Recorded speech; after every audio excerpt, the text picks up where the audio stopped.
Ikaze mu kiganiro BaradaVibes, ngushimira ko ugiye gufata umwanya ukumva iki kiganiro.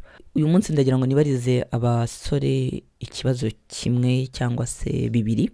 Nkunze kumva abasore, abahungu batarashaka ngo batinya gutereta cyangwa gukundana n'abakobwa barusha amafaranga, cyangwa byarahindutse. Harimo abateye intambwe akavuga ati nta kibazo, ariko mu gihe ngo umukobwa afite amafaranga, akora heza, afite imodoka, umuhungu ntabyo afite, akenshi ngo atinya. Sinakoze ubushakashatsi, ariko abenshi batinya abo bakobwa. Hari n'abasore bashobora kuba bafite abashuti babo, abajama babo, akabona akundana n'umukobwa ufite ukuntu ahagaze, ugasanga nawe barimo baramumutinyisha. Niba rero abo basore, uri muri abo basore cyangwa se ubyumva, nagira ngo nkwibarize, ntabwo ukeneye gukundana n'umukobwa uzi gukora.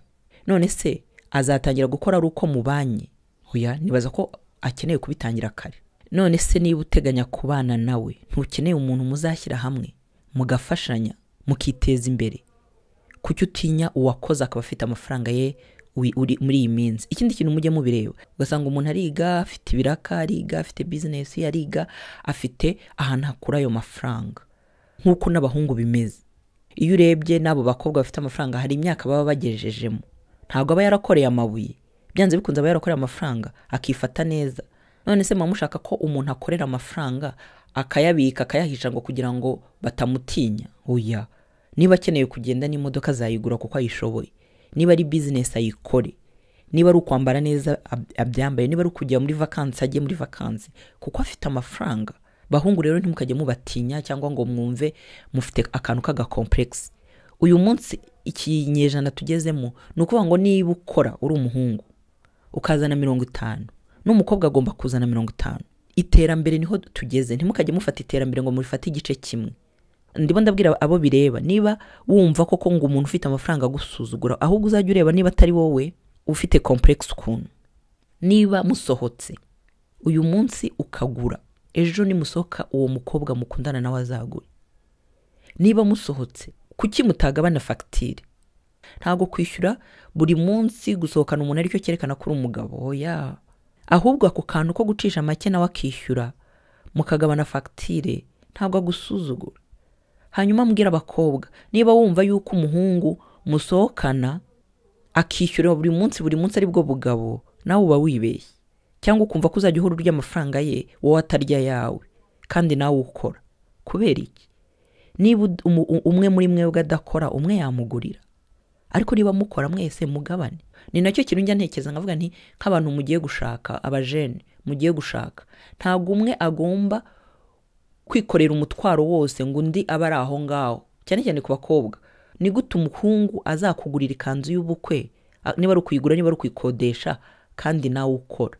Niba bavuga ngo iterambere ry'abagore, ry'abakobwa, abakobwa bateye imbere, abakobwa basigaye bakora ibintu byose, no mu rugo no kugira ngo mukundane naho hagomba kubamo 50-50, 50-50. Umuhungu uyu munsi agutumire, nawe ejo umutumire. Kandi umuhungu niba gutumira ntuzumve ko yagusuzuguye, ntabwo ari ukugusuzugura. Niba rero uteganya kubana n'uwo mukobwa, ukeneye umuntu muzashyira hamwe. Kandi gushyira hamwe ntago biza mu kirere, gushyira hamwe kandi ntago biba ku bintu bimwe. Gushyira hamwe biba mu bintu byose, mugafashanya kwiteza imbere. Kuki utinya umuntu ufite amafaranga ye? Hari abo njya numva bavuga ngo abakobwa bafite amafaranga ngo baba barabonye mu buryo butari bwiza. Koko se ubwo si ugusebanya? Yenda ndimo ndabavugira simbizi. Harimo abayabona mu buryo butari bwiza, ariko se niko bose bameze? Uyu munsi ndagira ngo niba utekereza ko umukobwa ufite amafaranga, ufite imodoka, ufite inzu ye, yabibonye mu buryo butari bwiza, utekereze kuri iki kintu. Sibyo, tekereza umukobwa mwariganye, murangiza kwiga, mubonera akazi rimwe, mwese murahembwa. Wowe ufite inzu yawe cyangwa ufite ikibanza cyawe, wowe ufite abantu ufasha muri famiye, wowe ufite imodoka ugendamo, ariko ukumva ko mugenzi wawe w'umukobwa nawe munganya amashuri, imyaka munganya, mwaboneye n'akazi kamwe, nawe akabahembwa, we kuba bifite ari ikibazo ngo yabibonye mu buryo butari bwiza. Kubera iki? We yakoreraga amabuye. Kuki wowe wumva ko watera imbere nk'umuhungu ukagira ibyo ugeraho bikagaragara, bakagushima turi akagabo, ariko umukobwa yabigeraho bikaba ikibazo? Kuki watagura ibyo bibanza akagura imodoka akubaka inzu nk'uko nawe wabikoze? ahangaha simvuze ko ariko abasore bose babibona, ariko ababibona icyo kintu mukitekereze, kumva ko wowe utera imbere undi agasigara inyuma, cyangwa se ukumva ko wowe nk'umuhungu utera imbere umukobwa yatera imbere ati yabibonye mu buryo butari bwiza. Icyo ni ikibazo. Kumva ko wowe mu gihe ugeze ku bintu uzagira gute, ugomba gutunga umuntu, ugomba gutunga umukobwa ukamuha buri kimwe cyose, we ntabigukorere. Kubera iki? Ikindi kintu, kumva yuko umuntu ubifite, umukobwa ufite ibyo nk'ibyo ufite asuzugura, wowe se urasuzugura. Ahangaha ndibariza mwebwe bahungu mufite iyo mentalite, iyo mitekerereze. Hari nabo njya numva avuga ngo uriya mukobwa ngo ateye imbere mu buryo bwihuse. Nta muhungu se uzi wateye imbere mu buryo bwihuse? We yabihawe nande? Ese ye nta bakobwa muzi bo badatera imbere kandi bakora? Abo bakobwa se bo bazira ibiki? Hari n'abavuga ngo imitungo yayihawe n'abasore ngo n'abagabo. Tekereza wowe kuri umusore cyangwa uzi abasore bagenzi bawe, ni abahe bakobwa muzi? Ni abakobwa bangahe mwahaye imitungo kugira ngo twumve ko ariko bimeze? Ese ko ufite mushiki wawe, niba umufite, we kuki nta muhungu umuha imitungo ngo nawe akire nk'abo bakobwa? Ahanga ndibariza ibibazo. Ni ikiganiro dushobora kugirana, ariko ndagira ngo bibafashe gutekereza ko gutinya umukobwa ufite amafaranga, ufite ukuntu ahagaze, buriya ni ikintu mba mbona ari ubuturage, nta terambere ririmo, nta busirimu burimo. Kandi nsigaye mbona abasore b'i Kigali musigaye muri abasirimu mu bintu byose, musigaye mwarateye imbere. Mugerageze rero muhindure n'iki, n'imitekerereze n'imyumvire. Ntutere imbere ku bigaragarira inyuma, ariko mu mutwe ngo usigare iyo ngiyo hakurya. Hari abajya bavuga ngo abakobwa bafite amafaranga barasuzugura. Iki ngiki sinzi basuzugura gute? Hari uwagusuzuguye cyangwa ni ukugendera mu kigari ngo barasuzugura? Abantu bazagira ngo iki nibabona nkundanye n'uriya mukobwa mutwaye mu modoka ye? Bazagira ngo iki? Bazagira ngo iki ninshaka na uriya mukobwa tukaba mu nzu yubatse? Bazagira ngo iki? Bazavuga yuko muzi ubwenge. Akenshi abantu mugendera ku bantu ngo bazavuga ngo iki, bazagira gute? Nta terambere ugereho. Uwanze kuvuga heze mu nda ya nyina, n'ubundi barakuvuga. Icyo wakora cyose bazakuvuga. Rero noneho nibakuvuge nibura unakora n'ibyo ushaka, kuko hari n'igihe ushaka gushimisha abakuvuga ntibanishime, kuko ntawe uneza rubanda. Barabikubwira ukabyemera. Yaragusuzuguye koko, ni iki kigaragaza ko yagusuzuguye?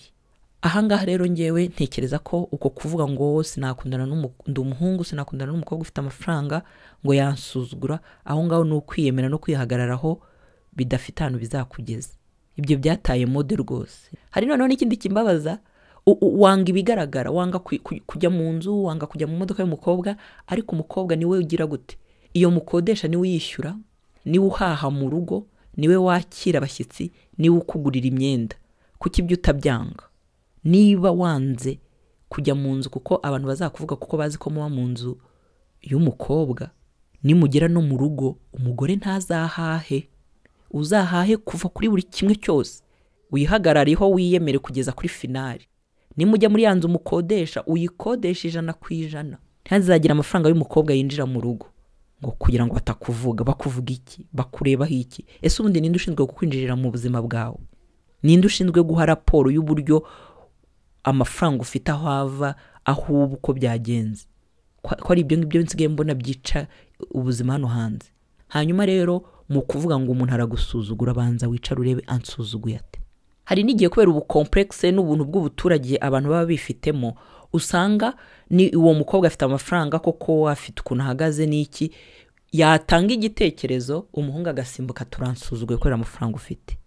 Nibyo simvuze yuko atari abasuzugura koko, hari abakobwa, hari abadamu basuzugura. Ikindi kintu nubona umuntu asuzugura, ntabwo umuntu asuzugura kuko afite amafaranga, asuzugura kuko ariko ateye. Buriya adafite n'amafaranga wasanga asuzugura. Ntabwo avuga nabi kuko afite amafaranga, wasanga navuga nabi kuko ariko ateye. Mbere rero yo kuvuga ngo bimeze gutya bazamvuga, bazazugura, banzuhe chance uwo muntu, mukundane koko, mubane. Nubona koko ako gasuzuguro akakuzanaho kandi utakemera, urekeraho. Ariko nubona ko agukunda, mukundana, mwumvikana, mushyira hamwe, mushyire hamwe. Ibyo by'amagambo bavuga ubanze ubishyire ku ruhande, kuko iyo mugiye kubaka urugo, iyo ugiye gukunda, ni wowe n'umugore wawe. Gushaka umuntu uzaguruka gurira n'ikariso, niwe ushaka kubera ikizi? Kugira ngo rero uwo muntu atazakurushya uzamutunge kuri buri kimwe cyose. Ntabwo kumutunga ari byo berekana ubugabo, no. Wari uzi ko abasangira ubusa bitana ubusambo. Niyo mugeze mu rugo akwaka buri kintu cyose, hari n'igihe nawe bikurakaza. Ukeneye umuntu uzana 5 nawe ukazana 5, cyangwa akazana 1000 ariko nawe ukazana 5, cyangwa akazana 5 nawe ukazana 1000, ariko mugashyira hamwe. Kuko kubaka urugo ntabwo ari ukuvuga ngo ntabwo mugiye mu bintu byo gupezanya, byo kwerekana ufite n'udafite.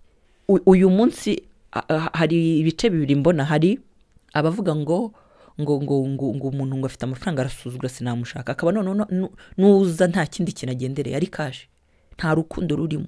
Akaza akagera mu rugo kuko umukobwa afite ukuntu abayeho, yangeza agashaka kumugaraguza gati, kuze noneho akajya no mu mafaranga y'umukobwa akajya kuyabyinira, akajya kuyatereteramo abandi bana hanze.